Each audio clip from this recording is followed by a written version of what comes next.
Hi! In front of me is iPhone 15 Plus, and today I would like to show you how you can delete a password from Passwords Manager.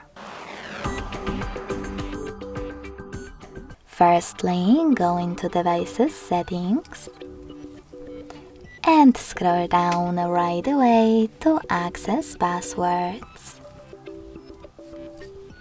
Now tap on My Passwords over here and select the one that you wish to delete. In my case, my Facebook one. Now you need to scroll all the way down